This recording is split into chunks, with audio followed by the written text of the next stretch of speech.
Abdelmajid Tebboune, second sujet de cette émission, et le gouvernement algérien sont à nu devant le monde. Ils sont complètement nus.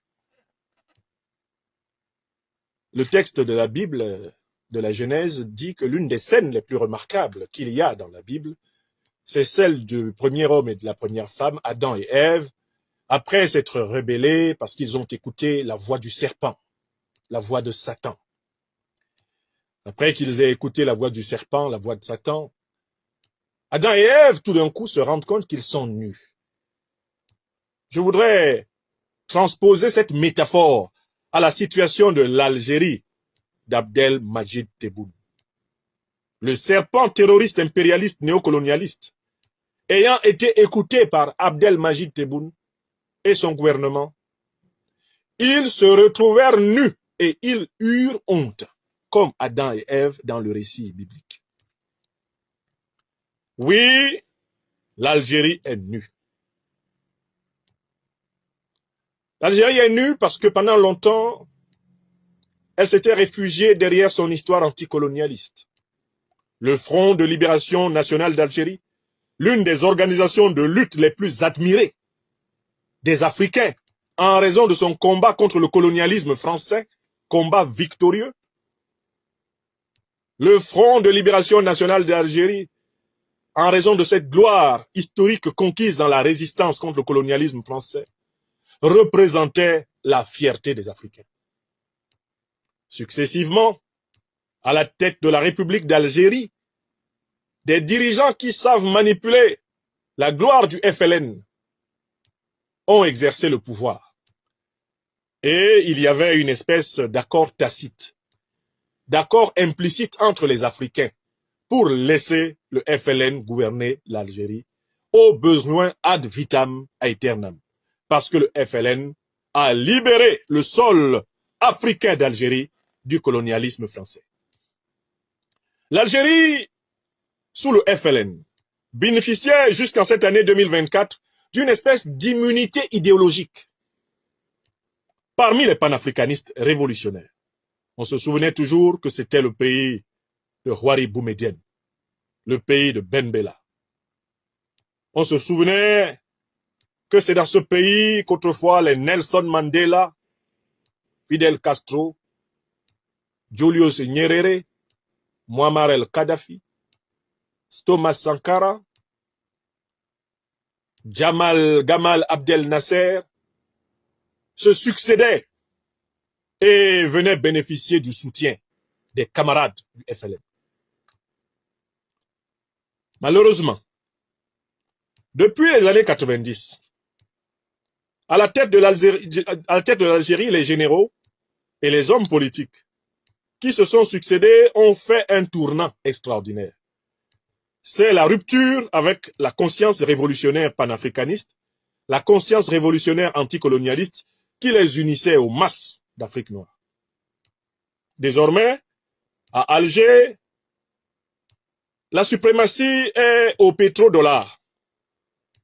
À Alger, la suprématie est au baronat, à la conquête en fief de pans entiers de l'État par des familles mafieuses. L'Algérie, sous la coupe des généraux et de civils mafieux, a même tourné le dos au respect de l'expression populaire, quand en 92 le peuple algérien, souverainement, confia sa direction au Front islamique du salut d'Abbassi Madani. Eh bien, les généraux corrompus, l'élite politique civile corrompue, qui tient le peuple algérien aujourd'hui en otage, se dressa pour créer une nouvelle souveraineté, une souveraineté par le haut, qui n'est plus celle qui découlait de la noble lutte du Front de libération nationale. Mais, jusque-là, chaque fois que le régime algérien était en difficulté, il lui suffisait d'agiter ces deux chiffons rouges, ces deux défouloirs, ces deux masques, à travers lesquels il échappait à la critique. Il agitait le chiffon rouge du colonialisme français, rappelait son ambassadeur, menaçait le dirigeant en place à Paris, quel qu'il soit. Et le tour était joué. L'opinion algérienne, flattée dans son orgueil, pardonnait eh bien, aux crapules qui la gouvernent. Quand l'invocation du chiffon rouge, du colonialisme et du néocolonialisme français ne fonctionnait pas, l'Algérie se tournait tout de suite vers sa frontière ouest. Et là, elle accusait le Maroc. Le Maroc souffre douleur naturelle de l'Algérie. Quand elle ne peut pas se défouler sur la France, c'est sur le Maroc. Ah oui, c'est la faute au roi. C'est lui qui est derrière tous les complots contre nous. C'est lui. Et là encore, on profitait de cette guéguerre fraternelle algéro-marocaine pour endormir le peuple algérien. Mais, il y a un temps pour tout, comme le disait Abraham Lincoln. On peut tromper tout le peuple tout le temps. Ou on peut tromper une partie du peuple tout le temps. Ou une partie du temps tout le peuple.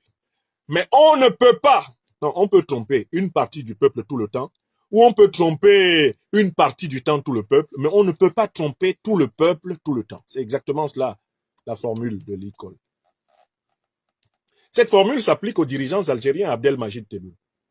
Ils ont passé le temps à tromper le peuple algérien en utilisant, eh bien, la dénonciation du colonialisme français ou la dénonciation du voisin marocain. Ça a marché.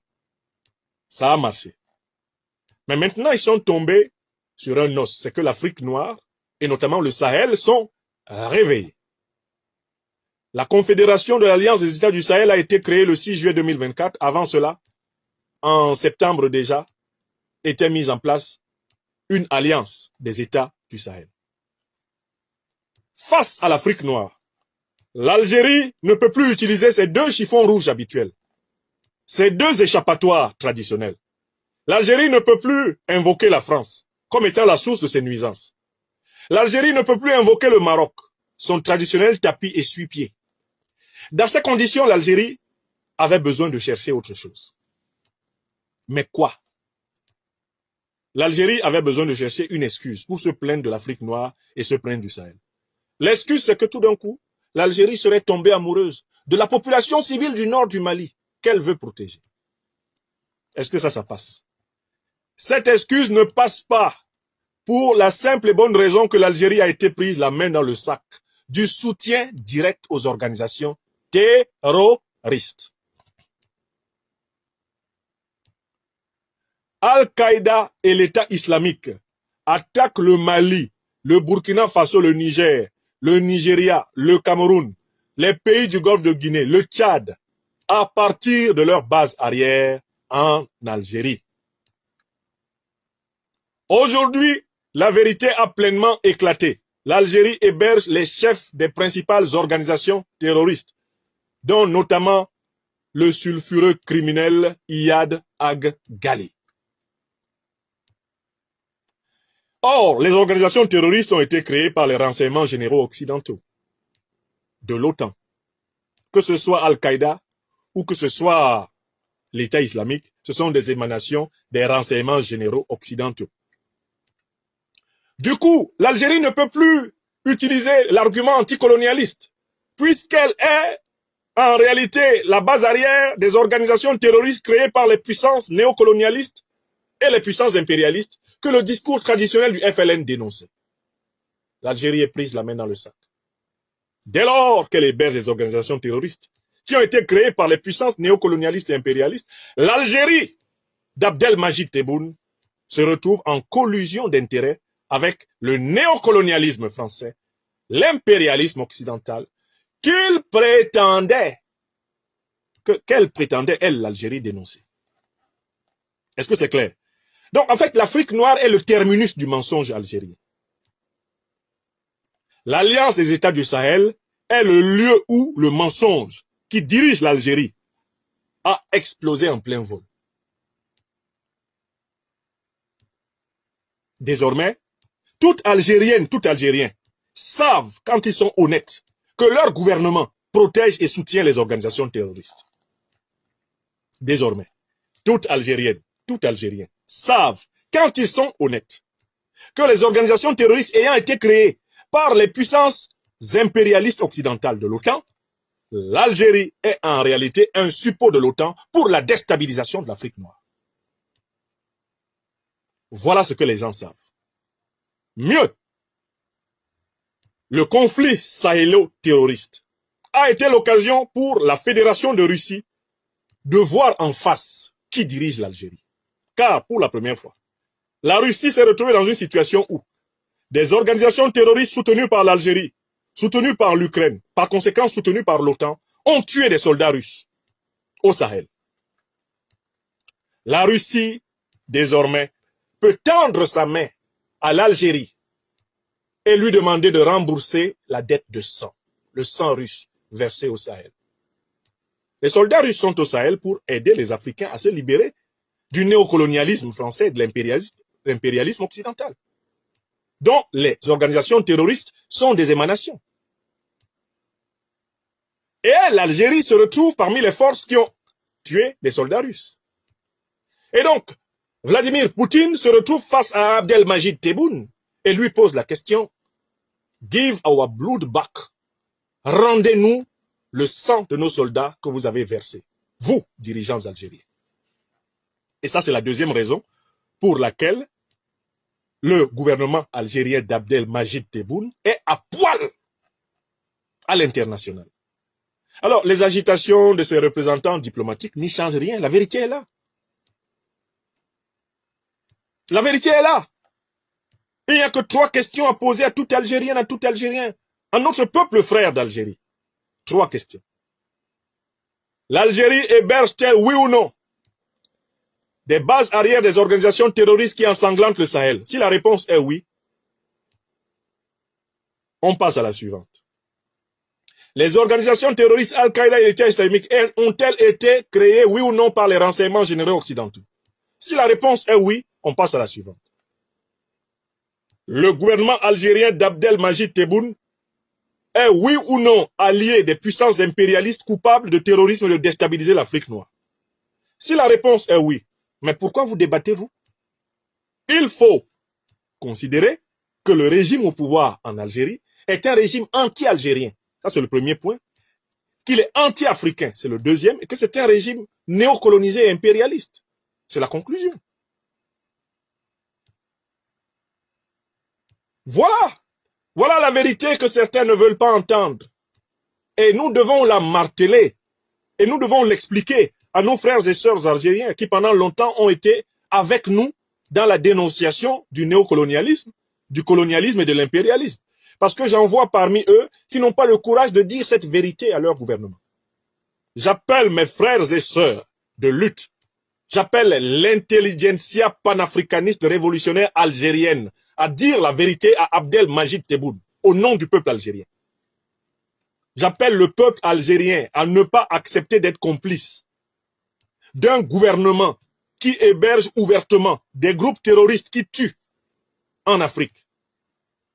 J'appelle le peuple algérien à faire preuve de courage, à s'unir à ces peuples frères d'Afrique subsaharienne contre l'imposture du régime Tebboune. Ce régime est un pseudo-FLN. Ce n'est pas le vrai FLN. Il s'agit d'un régime d'apparatchiks militaires et civils corrompus jusqu'à la moelle des os. Ce n'est pas un régime panafricaniste, révolutionnaire, digne de la mémoire historique du FLN. Donc il faut que le peuple algérien ait le courage de dénoncer la dérive néocolonialiste, impérialiste et terroriste de son gouvernement. Et que les peuples algériens et subsahariens se tiennent la main dans la main pour vaincre le terrorisme. Il faut donc un véritable changement politique en Algérie pour que l'Algérie retrouve le chemin glorieux de la lutte de libération qui a fondé son État moderne. C'est cette vérité que je voulais partager avec vous aujourd'hui. Et je me réjouis d'avoir dit les choses comme je les pense. À celles et ceux de mes frères et sœurs algériens qui ne sont pas d'accord avec moi, je demande de me démontrer qu'on peut répondre par non aux 3 questions que j'ai posées. 1. L'Algérie est-elle la base arrière des organisations et des dirigeants terroristes? Sachez que si vous répondez oui à cette première question, vous êtes obligé de répondre oui aux suivantes. Dans la mesure où ces organisations ont été précisément créées par les renseignements généraux occidentaux, ne s'ensuit-il pas que l'Algérie est aujourd'hui devenue un satellite de l'Occident pour la déstabilisation de l'Afrique noire? C'est un oui immanquable. Vous ne pouvez pas échapper. Dès que vous avez dit oui, l'Algérie héberge, l'Algérie soutient, l'Algérie finance, c'est terminé. Alors, dans cette affaire, bien sûr, les Algériens ne veulent pas d'une Afrique noire puissante parce qu'ils pensaient pouvoir exploiter les richesses du nord du Mali, du nord du Niger, les richesses du Liptako Gourma au Sahel. Les Algériens lorgnaient ces richesses en pensant que par la déstabilisation, ils pourraient avoir leurs mains dedans. Je voudrais informer les autorités algériennes que l'Afrique noire ne se laissera jamais plus dominer par qui que ce soit. Et surtout pas par ses voisins. L'Algérie ne dominera pas l'Afrique noire. Elle n'en a pas la capacité, elle n'en a pas la vocation, elle n'en a pas le droit. L'Afrique noire sera au peuple d'Afrique noire. L'Algérie ne commandera jamais au Mali, jamais au Burkina, jamais au Niger, jamais au Sahel, jamais en Afrique noire. Le Maroc ne commandera jamais en Afrique noire. La Tunisie ne commandera jamais en Afrique noire. L'Égypte ne commandera jamais en Afrique noire. La Libye ne commandera jamais en Afrique noire. Aucun pays arabe ne commandera en Afrique noire. C'est notre engagement.